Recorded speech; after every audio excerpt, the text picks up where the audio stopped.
Well, okay. So I did a whole video on this when the White House released this website. I did a whole video on this, breaking it down. This is an expensive, but this is a properly done website that features Donald Trump right at the top, and it is directly attacking Anthony Fauci. Now, Donald Trump could have had the FBI do something. He could have had the Department of Justice do something. He could have done a website from the White House that didn't have his face on it. He wants his face on the prosecution of Anthony Fauci. This is personal. This is a legacy. This is a legacy issue for Donald Trump. He views this as a mission. Now, he lays out a bunch of information here. It's a very, very cleverly designed website, not just in the graphic design, but in the layout and the way it presents information. Very, very graphical, bite-sized pieces of information, gradually becoming more detailed as we go along, with regular breaks for eye candy, with embedded videos or embedded photographs or maps or various other things to break up the monotony of this massive list of alleged, things that he's done. And then it comes down here, and twice in this website, stay on this for a second, twice in this website, they have a link. So at the bottom, it's embedded, but further up, they have a link to this report. Scroll back down again. Go down. I want to see that report there, that one there. So this was, you might be able to read that better than me. That was the U.S. House of Reps, was it? Or what's the seal on the front of that? The round seal on the front of that. It says U.S. House of Representatives. Yeah. The U.S. Select Subcommittee into the coronavirus pandemic has come out, and this is a damning report. This is not pretty. This is the one that came out and basically said it was a lab leak. It was funded through gain-of-function research funded by the U.S. through Anthony Fauci and the National Institutes of Health. Like, this is the report that came out and said all those conspiracy theories, they're all true. And Donald Trump has put his face onto a website that is putting this information front and center and targeted directly at Fauci. Now, what I didn't say at the time, and it's only really bubbled to the surface more recently as I've been meditating on this and just going, why haven't we seen more happen with this? What's happening with it? Was this a thought bubble at the time and then he's not doing anything with it? He either believes that he can break through the pardons through using the Autopen controversy, or he went off a little bit too early and hadn't yet realized how much of a problem that was going to be. I don't know which is true, but it's very, very clear to me from this, in my opinion, that he is absolutely going to go for Fauci. And I believe that means he has to go for the Autopen controversy.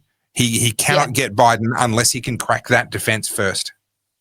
Yeah, look, and I think there's a lot to unfold here, and this is something you and I talk about a lot, and I know it frustrates people in the comments, but none of us friggin' know, man. Like, everyone's, oh no, it's Mossad, and oh no, it's this, and like, really, we're fighting over scraps of information that get drip fed to us. Like, you've got to scratch beneath the surface. You've got to look at things from all angles. And relatively speaking, I think that people in the Oval Office right now know a little bit more than the rest of us. But, we can speculate.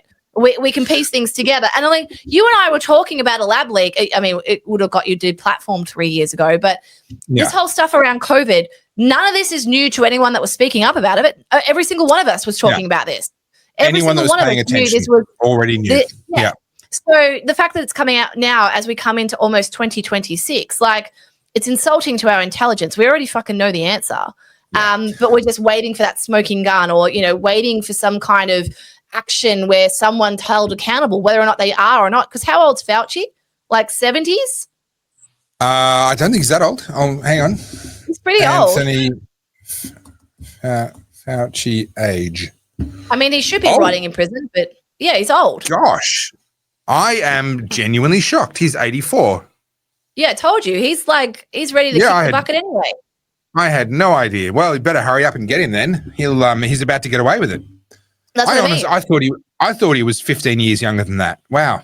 He hides his age well. Must be all the adrenochrome. There you go. That's one for all the hardcore conspiracy theorists in there. We need to blast through a couple of super chats because we've got a few stacking up for us. Tika Burno made a comment or made a super chat asking me to come back and find this. It took me a little while to find, but I've done it. Do you know 1 million licensed gun owners are under the threat of license confiscation if we speak out too harshly? That's a big deal. Yes, it silences a lot of people, and this happened during COVID. It's happened since then.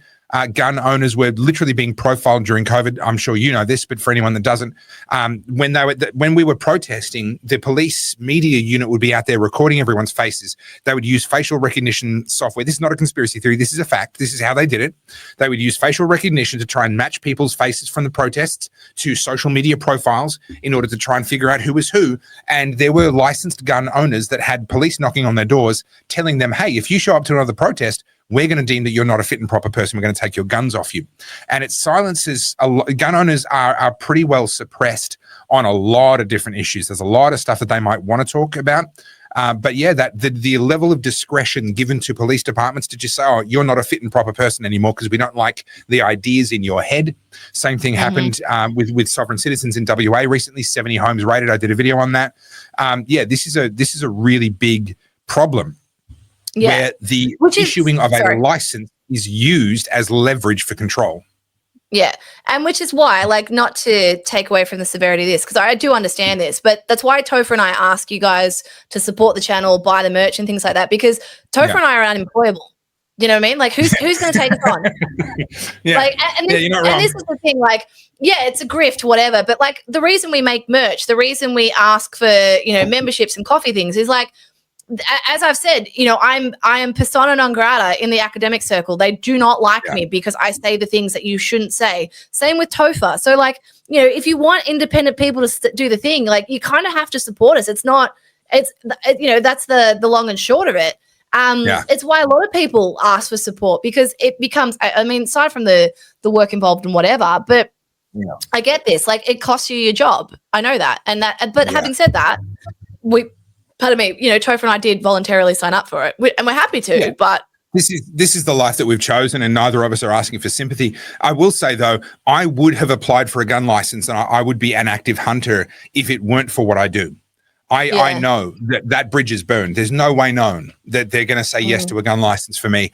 And it allows me to speak out. So I speak out in defense of gun owners regularly, and I can do it from the place of saying, hey, I'm not a gun owner. I'm not licensed. I don't own any illegal guns, and I don't have any legal guns because I'm not licensed to own them. So I don't have a dog in this fight. I'm standing up on as a matter of principle. So, it does. It affects us in a lot of different ways. But anyway, that's enough about us. The argument about the Autopen is that there was proven times when Biden was not at the office when signatures were made. Yes, but does he need to be at the office? Or does he actually just need to know what's being signed? The point of a signature is that it proves authorization.